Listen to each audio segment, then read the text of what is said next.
Shalom Bapak Ibu, hari-hari ini memang ada sebagian besar orang mengalami kondisi yang pesimis dan sepertinya mereka semakin terpuruk.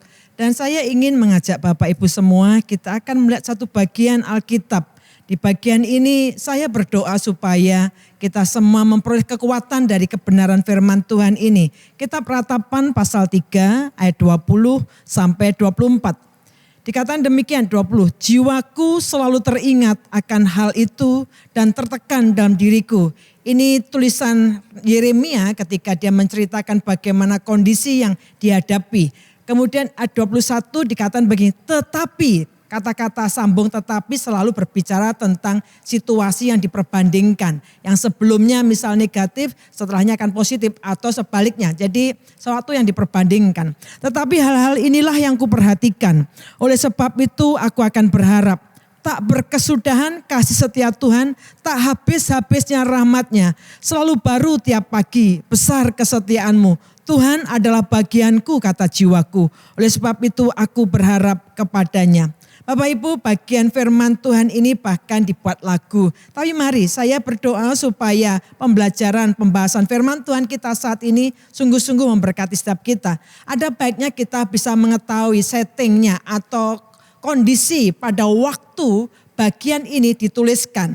Kondisinya adalah pada waktu itu Yeremia sepertinya duduk di sebuah gua dan menatap kepada Yerusalem. Yerusalem yang sedang bukan dengan kemegahan dan keindahannya, tapi Yerusalem yang sedang hancur, babak belur, roboh semua pemandangan di mana dia melihat pemandangan umat Allah yang menderita. Umat Allah yang harusnya mereka penuh dengan berkah, suatu kondisi yang luar biasa, Yerusalem kota yang sangat indah, tetapi pada saat itu yang dia lihat adalah dia memandang orang Israel yang sangat melarat, bahkan pemandangan mereka harus mengais-ngais makanan di reruntuhan tembok-tembok itu yang dipandang oleh Yeremia. Dan pada itu juga dia memperkatakan dia pernah memperingatkan orang Israel tentang kondisi seperti ini. Tapi yang dihadapi Yeremia justru kebalikannya. Dia bukan mendapatkan pujian, tetapi pada waktu dia memperingatkan orang Israel, yang dia dapatkan justru olokan, cemoohan. Bukan hanya itu, bahkan dia dipenjara. Bapak Ibu, dan kondisi ini ditulis pada waktu di mana orang Israel, bangsa Israel ini mengalami pembuangan, dijajah oleh Babel, mengalami pembuangan. Dengan kata lain, pada waktu tulis bagian ini, maka disebut ratapan, lamentation, ratapan. Sebuah tangisan, sebuah ratapan. Nabi Allah ini meratapi kondisinya sekaligus meratapi bangsanya. Karena Israel kehilangan bukan saja tidak lagi bisa melihat Yerusalem, kota yang suci, mereka pun bahkan tidak lagi bisa melihat bait Allah. Tempat yang mereka yakini Allah hadir di situ. Bait Allah yang diagung-agungkan, mereka kehilangan itu. Bukan hanya itu juga, mereka bahkan dipisahkan dari tanah perjanjian, tanahnya mereka. Satu kondisi yang sangat terpuruk dan setting seperti itulah bagian ini kita pelajari, kita akan melihatnya. Jadi bukan dibacakan pada waktu kondisi sedang makmur, bukan dalam kondisi sedang mengalami sesuatu puncak-puncaknya seperti hal yang indah, bukan. Tapi justru kebalikannya, setting yang terjadi adalah kondisi yang sangat terpuruk. Nah, Bapak Ibu, kita akan lihat bagaimana bagian demi bagian ini, walaupun hanya beberapa ayat, doa saya meneguhkan kita. Karena mungkin bisa jadi mengikuti ibadah saat ini ada yang sangat-sangat depresi berat. Karena kondisi tidak semakin membaik, mungkin semakin terpuruk. Harapannya berpikirnya akan terjadi pemulihan di awal bulan, ternyata bukan terjadi pemulihan. Justru semakin terpuruk. Nah, saya ingin membawa Bapak Ibu bagian ayat 21 dikatakan begini. Tetapi, ini sebuah turning point. Awalnya di mana Yeremia menunjukkan bagaimana dia keluhannya, dia memandangi masalahnya, matanya hanya memandang kepada pergumulan permasalahannya sendiri. Tetapi ayat 21 ini menjadi turning point, titik balik. Tetapi hal-hal inilah yang kuperhatikan, oleh sebab itu aku akan berharap. Jadi fokusnya berbalik. Fokus ayat sebelumnya, Yeremia berfokus pada dirinya. Berfokus pada masalahnya. Tetapi di bagian ini dikatakan kalau di dalam NIV mengatakan begini. This I recall to my mind. Therefore I have hope. This I recall to my mind. Kita ngeliat di sini, saya ingin kita semua belajar melihat tentang obat depresi. Salah satu penawar dalam depresi. Apakah hari-hari ini banyak orang depresi? Kemungkinannya iya. Depresi dengan kondisi yang berubah dengan cepat, yang kita tidak prepare di situ. Orang tua yang memiliki anak-anak kecil depresi karena berfungsi ganda sebagai orang tua sekaligus mengajar beberapa pelajaran yang mungkin bisa jadi tidak pernah dia menyiapkan diri. Ada banyak, ada keluarga-keluarga yang harus kehilangan mata pencaharian. Kondisi yang bisa menimbulkan depresi. Nah, Bapak Ibu, kalau kita melihat depresi, kalau kita mengatakan this is I recall to my mind. Depresi itu adalah masalah state of mind, kondisi dalam pikiran. Jadi bukan hanya masalah apa yang terjadi sekeliling kita, bisa jadi pemicunya, tetapi balik-baliknya ke state of mind, kondisi pikiran kita. Kita ini bisa berpikir macam-macam. Walaupun toh sekeliling kita senang, tapi kalau state of mind kita ini nggak bagus, kita pun akan berpikir jelek-jelek terus. Nah, dalam pikiran ini berkecamuk segala macam. Itu bisa menimbulkan banyak hal. Contoh misal kalau misalnya kita ini sering membaca tentang gejala-gejala corona dan lain sebagainya. Dan kemudian tiba-tiba kita pilek atau batuk. Kecenderungan pikiran kita berpikir adalah, wah jangan-jangan aku ini sudah tertular. Itu hal yang kadang-kadang otomatis. Nah Bapak Ibu, kita bisa melihat bahwa sebenarnya pikiran ini kalau tidak betul-betul diperhatikan, itu bisa menghancurkan. Depresi ujung-ujungnya ketika kita menyikapi kondisi yang saat ini, kita bisa berujung dalam depresi yang berat. Kalau itu tidak terobati, tidak mengherankan banyak orang bisa bunuh diri. Apakah bunuh diri tidak terjadi di kalangan anak-anak Tuhan? Banyak yang melakukan bunuh diri karena ketiadaan atau ketidakmampuan untuk menghadapi tekanan di dalam pikirannya. Nah, orang yang depresi bukan hanya menyakiti diri sendiri karena yang dia pikirkan hanya dirinya, hanya apa yang ada dalam pikirannya. Orang depresi kecenderungannya adalah bisa menyakiti orang sekeliling kita, baik dengan perkataan maupun dengan tindakan. Itu sebenarnya kalau orang sudah depresi akut, kalau tidak segera tertolong, sangat kasihan bagi dirinya dan juga orang-orang sekelilingnya. Tetapi bagian ini, Yeremia, ayat sebelumnya, dia depresi. Dia mengalami kondisi yang dia pandang sesuatu yang gelap semua.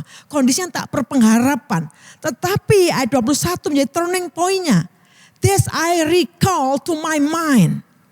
Kalau bahasa Indonesia, tetapi hal-hal inilah yang kuperhatikan, to recall. Atau lebih tepatnya adalah dia mengingat kembali. Apa yang diingat? Pasti dia ingin mengingat sesuatu yang dimana karena berikutnya berkata, oleh sebab itu aku akan berharap. Kalau dalam bahasa Inggrisnya, therefore I have hope. Dia pasti mengingat kembali sesuatu yang membuat harapannya bangun. Bapak Ibu, dalam hari-hari seperti saat ini, kalau kita ingat adalah sesuatu yang buruk, saya yakin harapan kita nggak akan muncul. Pengharapan kita tidak akan muncul. Nah, tapi yang diingat oleh Yeremia apa? Nanti kita akan lihat. Kalau misal hari-hari ini kalau yang kita ingat lain-lain, contohnya begini, wah seandainya tidak terjadi pandemi ini, pasti aku ini sudah menumpuk kekayaan sekian. Coba ya seandainya aku tidak ada pandemi ini, waduh aku pasti akan melakukan A, B, C, dan Z. Tetapi apa yang di-recall oleh Yeremia, apa yang dia lakukan? Bapak Ibu, beberapa kali kalau saya jumpa dengan beberapa orang seringkali bilang begini, aduh Khalid nanti ya Khalid ya, kalau pandemi ini sudah selesai, nanti kita keluar bareng ya, kita makan. Wah Khalid nanti kalau seandainya pandemi ini selesai ya, aku akan A dan B dan C. Tapi kemudian saya bertanya balik, pernahkah kalian berpikir kalau seandainya pandemi ini tidak berakhir dalam waktu cepat? Pernahkah kita berpikir kebalikannya, bukan berpikir nanti ya kalau pandemi ini selesai, nanti ya. Tapi bukankah kita harusnya berpikir seandainya kalau pandemi ini enggak selesai. Kalau seandainya pandemi ini berlangsung bertahun-tahun, apa yang harus kita lakukan? Kalau kita tidak merubah apa yang cara kita berpikir, cara kita memandang kondisi saat ini, kita bisa hancur. Karena kita kalau ngelihat, waduh gimana ya mau planning ya, gimana kita mau berharap lagi ya, kondisinya nggak menentu. Bukankah seharusnya kita ini mengubah cara kita melihatnya, berubah cara kita melihatnya. Ada satu quotation, pepatah yang mengatakan begini, if you cannot change your circumstances, change your perspective. Kalau kamu tidak dapat mengubah kondisimu atau situasimu, bisa jadi situasi nggak berubah. Bisa jadi kondisinya saat ini bisa seperti ini. Bisa jadi yang kehilangan pekerjaan kondisinya tetap seperti itu. If you cannot change your circumstances, change your perspective. Kalau nggak bisa diubah, kalau lingkungan dan situasi kita tidak bisa diubah, ubahlah cara kita melihatnya. Perspektif kita perlu diubah. Nah, menarik sekali karena Yeremia berkata begini, tetapi hal-hal ini yang akan kuperhatikan. Sehingga kata Alkitab dikatakan, oleh sebab itu aku akan berharap. Nah Bapak Ibu, kalau seseorang timbul harapan itu bangkit ketika dia ngeliat sesuatu yang waduh ada awan sebesar telapak tangan. Kalau dia ngeliat ada titik-titik positifnya. Nah yang dihadapi Yeremia bukan itu, kondisinya tetap buruk. Umatnya tetap dalam pembuangan, bangsa Israel tetap dalam pembuangan. Kondisi Yerusalem porak-poranda, dengan puing-puingnya dia melihat dengan bagaimana orang-orang melarat. Tetapi dia tidak bisa mengubah kondisi itu, tetapi dia bisa mengubah perspektifnya, cara berpikirnya. This I recall to my mind. Dia mengingat kembali. Apa yang diingat? Nah kita akan lihat ya, beberapa hal yang dikatakan di bagian firman Tuhan. Yang pertama adalah mengubah pola pikir kita. Saya akan bacakan ayat 22 bagian A. Karena kasih setia Tuhan yang besar, kami tidak habis. Sebenarnya terjemahan ini terjemahan bebas saya. Kalau dari NIV saya terjemahkan dari NIV karena bahasa Indonesianya tidak seperti itu. Tapi bahasa Inggris dari NIV mengatakan begini. Because of the Lord's great love, we are not consumed. Kalau terjemahan bebasnya adalah karena kasih setia Tuhan yang besar, kami tidak habis. Kalau kita lihat dari bahasa Indonesia yang dari LAI dikatakan begini, tak berkesudahan kasih setia Tuhan. Tapi kalau dari NIV mengatakan begini, because of the Lord's great love, we are not consumed. Karena kasih setia Tuhan yang besar, kami tidak habis. Di situ Yeremia mau menunjukkan bahwa kalau bukan karena kasih setia yang Tuhan yang besar itu, kita ini pasti habis. Jadi Bapak Ibu belajar yang pertama, satu tadi merubah pola pikir, dan merubah pola pikirnya gimana caranya? Nah ini yang pertama, karena kasih setia Tuhan yang besar kami tidak habis. Kalau bukan karena kasih Tuhan, kalau bukan karena kebesaran cintanya Tuhan, kami ini habis, toh nyatanya masih hidup. Bapak Ibu kalau kita belajar ya, mensyukuri sesuatu, entah itu kecil, kita akan lihat bahwa hati kita akan menjadi positif. Dan kita akan melihat situasinya dengan cara yang berbeda. Contoh ya segelas air yang setengah, orang bisa melihatnya itu setengah penuh atau kurang dari setengah. Jadi tergantung cara kita melihat. Wah setengah lagi penuh tuh. Tapi yang lain melihat begini, wah ntar lagi habis tinggal separuh. Jadi cara ngelihat. Nah hari-hari ini saya mengajak Bapak Ibu mari belajar bersyukur. Bersyukur. Kalau misal ya mohon maaf. Kalau ternyata hilang mata pencaharian di PHK. Ada yang bisa disyukuri enggak? Kalau ngelihat cuma melulu pekerjaan gak ada, kita bisa marah. Kok Tuhan gak kasih saya pekerjaan sih? Kenapa kondisi seperti ini? Coba kita belajar bersyukur. Tuhan terima kasih. Saya masih diberi nafas. Saya masih diberi kehidupan. Beberapa hari yang kemarin saya ini dikontak oleh seseorang dari kota lain. Dia cerita bagaimana dia ini di swab, dites positif. Waduh, di situ suaranya terdengar kalau gentar. Di telepon itu dia gentar. Tolong doakan kali, dia gentar sekali. Memang kondisi ini bisa dua kemungkinan ya. Tapi sebenarnya harusnya kita merespon dengan benar. Kondisi ketika divonis ngalami kena penyakit corona ini, seseorang bisa ngalami gentar dan kalau dia merespon benar dia akan semakin dekat Tuhan. Dia kemudian tolong doain Kak Lid, dia kelihatan nadanya bergetar. Saya cuma bilang gini, berdoa ya, bersyukur, disyukuri bahwa ketahuan lebih dini. Dia tes seluruh keluarganya, kita berdoa supaya semuanya negatif. Dan dia besoknya telepon saya lagi, Kak Lid puji Tuhan. Nah dia bisa ngomong puji Tuhan walaupun kondisinya dia tetap masih positif kena corona. Tapi dia bisa bilang puji Tuhan, bagi saya itu ada kesehatan secara mentalnya juga. Dia bilang, Kak Lid puji Tuhan. Anak-anak dan istri saya negatif Kak Lid. Saya puji Tuhan, saya percaya Kak Lid. Nah harapannya mulai bangkit. Bapak dan Ibu, cobalah pertama kita belajar bersyukur. Ada banyak kok yang kita bisa syukuri. Kita bangun pagi hari bangun Tuhan terima kasih. Semua panca indera saya masih bisa berfungsi. Kalau pun toh kita ngalami sakit, ada hal yang bisa disyukuri. Karena kasih setia Tuhan yang besar kami tidak habis. Itu kata Yeremia. Yeremia berkata, kalau bukan ya karena kasih setia Tuhan. Kalau bukan karena kasih setia yang Tuhan yang besar, kami ini habis. Dengan kata lain, apakah Allah gak bisa pilih bangsa yang lain sih? Bisa. Tapi toh tetap Allah itu memberikan kasih sayang besar. Walaupun dalam pembuangan, walaupun porak-poranda.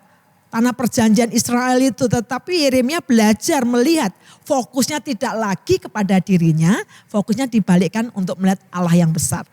Karena kasih setia Tuhan yang besar kami tidak habis. Kemudian yang kedua dikatakan begini, tak berkesudahan kasih setia Tuhan, tak habis-habisnya rahmatnya, selalu baru tiap pagi, besar kesetiaanmu. Yang kedua kita ngeliat bahwa kasih Tuhan tuh gak ada habis-habisnya, sumber terus baru terus. Bapak dan Ibu, ini menarik. Kasih setia Tuhan tak berkesudahan, artinya tetap ada. Tetapi juga ditambahi, tetap ada satu perkara, tetapi ada hal yang lain. Selalu baru setiap pagi. Jadi tak berkesudahan itu bisa terus ada, belum tentu dia baru. Kasih setia Tuhan tak berkesudahan, selalu ada. Tetapi dia dijamin, kita dijamin oleh firman Tuhan, selalu baru setiap pagi. Jadi kita bisa ngeliat bahwa pergumulan kita hari ini, anugerahnya juga baru hari ini, bukan anugerah yang kemarin, bukan setia Tuhan yang kemarin. Selalu baru every morning, selalu baru setiap pagi. Nah ini luar biasa. Yang kedua, mari Yeremia melihat bukan lagi pada dirinya, tapi dia melihat, memfokuskan fokusnya, perspektifnya melihat pada Allah. Melihat pada diri sendiri, kecenderungannya adalah depresi dan marah. Tetapi ketika seseorang mengubah cara pandangnya, dia memandang Allah, Allah yang besar, lihatlah Daud pada waktu menghadapi Goliat, orang Israel memandang bahwa saya nggak mampu. Tetapi Daud memperbandingkan Goliat, masalah yang besar diperbandingkan dengan Allahnya jauh lebih besar. Nah saya mengajak setiap kita, mari fokusnya jangan pada diri sendiri dengan kondisi kita saat ini, dengan keterpurukan kita saat ini, tapi pandang, ubah perspektif kita dan melihat Allah. Sebabnya Yeremia berkata begini, tak berkesudahan kasih setia Tuhan, tak habis-habisnya rahmatnya, selalu baru tiap pagi, besar kesetiaanmu. Ada 3 hal digonta-ganti ya, kalau di dalam bahasa Inggrisnya beda-beda. Kasih setia ditulis steadfast love. Nah di sini ada kasih setia, ada rahmat, ada kesetiaan. Nah Bapak Ibu tanpa harus belajar bahasa aslinya, ya saya singkat saja ya. Kasih setia atau steadfast love itu bicara tentang kasih Allah yang memegang perjanjiannya. Bapak Ibu dengan saya kita punya Allah yang kasihnya dia tetap memegang kepada perjanjiannya. Kalau kita janji bisa meleset tapi Allah itu memegang perjanjiannya. Satu dia katakan Allah yang memegang perjanjian tadi. Kasih setianya enggak pernah berkesudahan. Kemudian tak habis-habisnya rahmatnya. Rahmat itu bicara tentang apa sih? Belas kasihan Allah kepada orang berdosa. Atau belas kasihan Allah kepada orang yang menderita. Adakah hari-hari ini kita betul-betul dalam penderitaan dan pergumulan? Mari kita mohonkan melihat pada rahmat Allah. Allah yang penuh dengan rahmat. Belas kasihannya kepada orang-orang yang menderita dan orang-orang yang berdosa. Kesetiaan. Itu bicara tentang apa sih? Kasih Tuhan yang dapat diandalkan. Jadi kita bisa bersandar. Contoh ya, kalau saya bersandar di tembok, temboknya gak akan bergeser. Kalau saya bersandar pada mimbar ini dia bisa goyang-goyang. Ini sandaran yang gak kuat. Tapi kalau saya bersandar pada tembok, saya ditopang oleh tembok itu. Bahasa besar kesetiaanmu. Kesetiaan di sini memakai kata-kata kasih Tuhan yang dapat diandalkan. Kasih Tuhan yang pasti. Kasih Tuhan yang bisa membuat kita bersandar. Bapak Ibu, intinya di sini kita dipertunjukkan kepada keutamaan kasih Allah 3 kali diungkap. Steadfast love, kasih setia Tuhan, yaitu Allah yang memegang perjanjian. Kemudian apalagi doa rahmatnya Allah yang berbelas kasih pada orang berdosa dan menderita. Kemudian kesetiaan, itu bicara tentang kasih Tuhan yang dapat diandalkan. Di mana kita bisa bersandar dan berharap. Disitulah kita melihat bagaimana Yeremia mengubah pola pikirnya. Dia tidak lagi melihat kepada dirinya, tapi melihat pada Allah yang memegang perjanjian, yang berbelas kasih kepada orang berdosa dan menderita, yang kasihnya bisa dibuat kita bersandar. Kalau saya bersandar pada kasihnya, saya tahu saya enggak akan terjatuh. Kasih Allah bisa menopang kita. Dan yang terakhir dikatakan, ayat 24 dikatakan begini, Tuhan, Yahweh, Tuhan adalah bagianku, my portion, kata jiwaku. Oleh sebab itu aku berharap kepadanya. Di dalam NIV dikatakan begini, I say to myself. I say to myself. Tidak ngomongin orang lain. Tapi I say to myself. Atau self-talking. Bicara sendiri, saya sering melakukan hal seperti ini. Dalam kondisi-kondisi misal saya nyetir, misal di rumah. Kondisi mungkin pikiran saya menerawang kemana-mana. Saya sering self-talking. Bicara pada diri sendiri, saya bilang, Lydia percayalah kasih Tuhan besar. Kalau saya gak bisa memuji Tuhan karena beban berat, saya bilang begini, jiwaku pujilah Tuhan. Dia layak untuk dipuji. Bergembiralah jiwaku, kenapa kamu tertekan, pujilah. Itu self-talking. Itu yang dilakukan Yeremia. Hari-hari ini Bapak Ibu mungkin kita tidak bisa mengharapkan orang lain memberi kekuatan. Tapi yuk mari kita menguatkan diri sendiri, self-talking. I say to myself, yang ngomong pada diri sendiri. Nah, apa yang diomongkan ini juga penting. Kalau kita self-talking, bicara pada diri sendiri tapi perkataan negatif, seperti kata Amsal, apa yang kita pikirkan maka kita akan menjadi seperti itu. Bagaimana kita memikirkan diri kita akan menjadi seperti itu. Jadi kata-kata, ucapan yang kita ucapkan pada diri sendiri, pada self-talking itu penting. Kalau saya cenderung memanggil firman Tuhan, membaca firman Tuhan dan saya ganti kata-kata kamu, saya ganti aku atau nama saya, Lydia, saya bergembiralah karena Tuhan. Itu saya self-talking pada diri sendiri. Dikatakan begini, I say to myself, the Lord is my portion. Tuhan itu bagianku. Nah bagian di sini ini seperti begini ya. Kayak membagi warisan gitu ya. Misal saya punya anak 3. Anak 1 saya bagi warisannya A. Anak kedua saya bagi warisan B. Anak ketiga saya bagi warisannya C.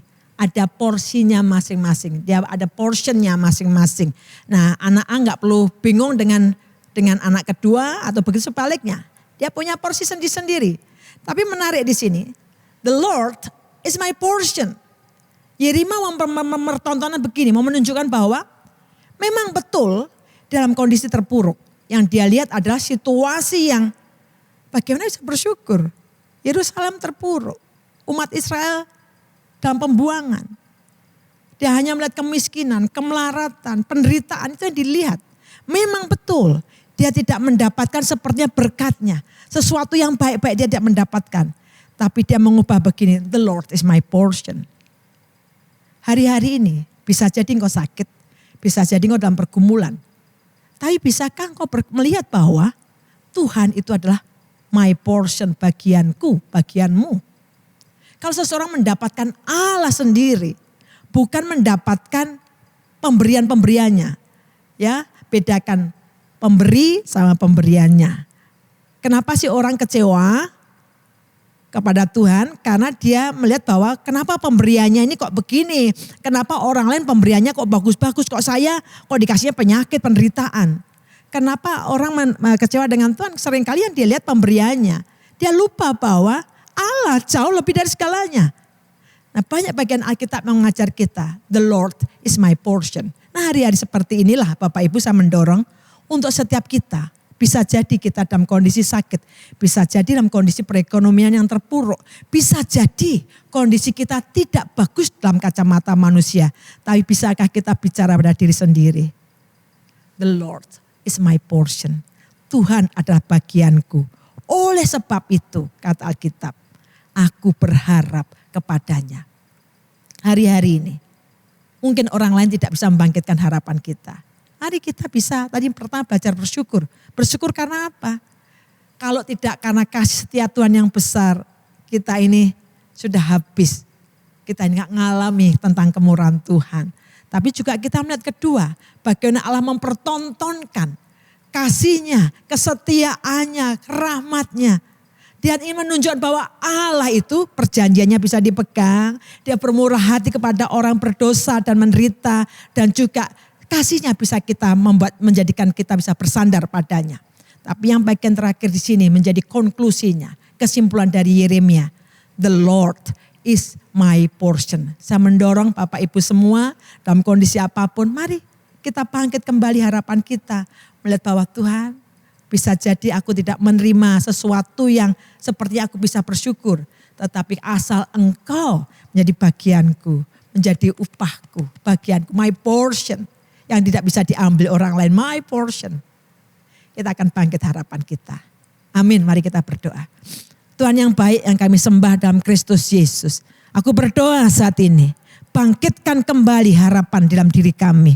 Dalam keterpurukan, dalam tekanan batin, dalam pikiran-pikiran yang buruk. Dalam nama Tuhan Yesus Kristus. Kami berdoa biar jiwa kami kembali bangkit. Berdoa Tuhan bangkitkan sukacita oleh karena keselamatan daripadamu. Terima kasih kami menerima anugerah keselamatan. Sehingga setiap kami Tuhan kapanpun kami dipanggil pulang oleh Tuhan. Kami memiliki jaminan hidup yang kekal bersama-sama dengan Tuhan. Terima kasih Bapa. Hari-hari berikan penghiburan dan kekuatan, walaupun ini sulit, walaupun kondisinya tidak menentu, walaupun kami bisa terpuruk, tetapi kami bisa melihat bahwa kasih setiamu menjadi sandaran kami yang selalu baru setiap pagi, tak berkesudahan sekaligus juga selalu baru setiap pagi. Terima kasih Tuhan, kuatkan hidup setiap kami. Di dalam nama Tuhan Yesus kami berdoa mengucap syukur. Amin, amin. Tuhan memberkati.